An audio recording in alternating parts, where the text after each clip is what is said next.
And welcome to the Ruby Tuesday. My name's Ruben, and this is my review for the second batch of Arcane, the Netflix original animated series based on the League of Legends story. And if you're watching this, then no doubt you've probably watched the first 3 episodes, and you're probably maybe have already watched the next 3.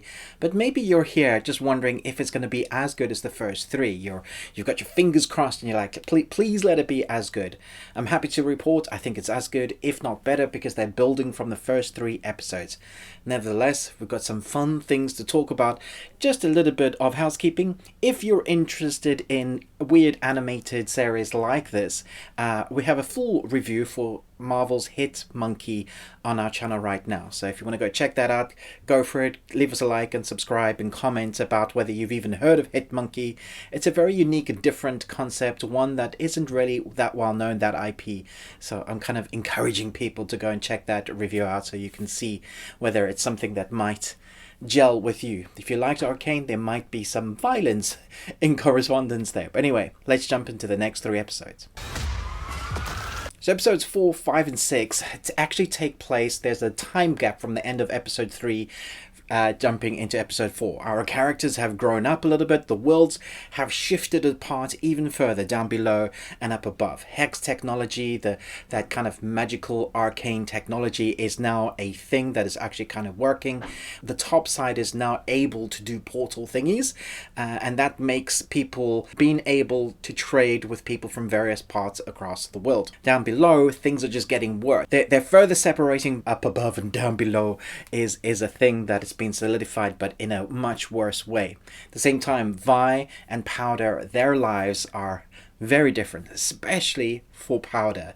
And I think Powder, for me, is the most interesting character so far. The transition she's gone through, even in her name, we saw who she was picked up at the end. That ending, man, gut punched me at the end of episode 3.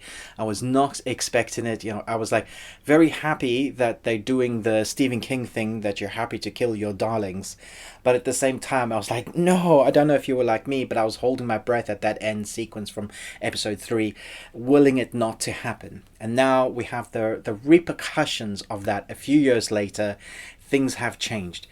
I like how they show Powder's character, her mind fractured, how she's wrestling with her past, but also being steered into this new life, which she's embraced somewhat. So she's taken her technology abilities, her little gadgetries, and made them actually kind of work and pretty vicious.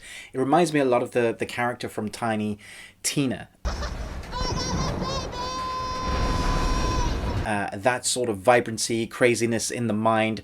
The vibrant neon colors go very well hand in hand. It's sort of steampunk kind of crashed together in this very dark green tone in the undergrounds, which I loved. And to complement that is the score, which is phenomenal. Obviously the art style as well, kind of shell shaded a bit, but the movements between the action set pieces that you get, especially in some of the sequences we get with the boxing, right through the first 3 episodes, but a lot with what they showed us, what they could do in these 3 episodes, I thought was fantastic. I mean, you wouldn't really care that much if they didn't build the 3 episodes that we had previously, building those characters, and so now we really do care about our main character. But what I was surprised was some of the new characters, how quickly they invest you into the storylines that is going on with the new 3. Up above we have some scientists that we were introduced already to, but I was surprised at how much time they spent with scientists that I really liked and cared for. It's also one of those characters, or a number of those characters, that are doing stupid things or maneuvers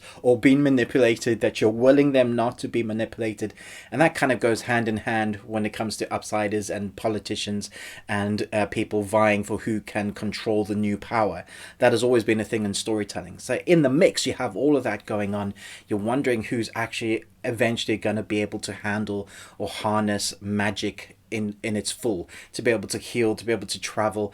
I am wanting now, for these last 3 episodes, I'm really hoping that they lean heavily into the kind of magic fantasy side of it. I'm hoping we're going to see more kind of characters being able to use magic properly, as we only have 3 more episodes. It wasn't quite the gut punch at the end of the 3rd episode that we got, batch 2, but it also made me feel really sad in a way that was like, wow, these characters have gone through horrific arc stories, and just when you thought there might be a little bit of a light at the end of the tunnel, they smack you again with, nope, we gave you a little bit of light at the tunnel, then we took it away from you. That is clever writing, but you can't string your audience along unless you give them some sort of fruition at the end.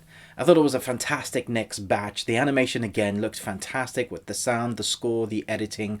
I thought it all kind of enhances your experience. Leaning forward to watch those action set pieces, leaning backwards and holding your breath when it is really tense, and visceral and dark when it needs to be. Definitely should watch the next batch if you haven't yet. I understand people wanting to wait. I think you could totally start episode 1 and find yourself at the end of episode 6 without really blinking or getting uncomfortable on your seat, because it's that engaging. 5 Nicolas Cages out of 5 so far, but I will rate it completely when I get to the end, the next 3. Thanks so much for watching. Let me know in the comments below, who is your favorite League of Legends character, and how do you think this compares to the game? I know it's a different kind of format, but these are characters that you know. It is origin stories, but now you're seeing quite a few of those characters from the game come alive in maybe ways that you're not quite used to. So do chat to me in the comments below. Thanks so much for watching, but most of all, until next time, remember, live long Tuesday.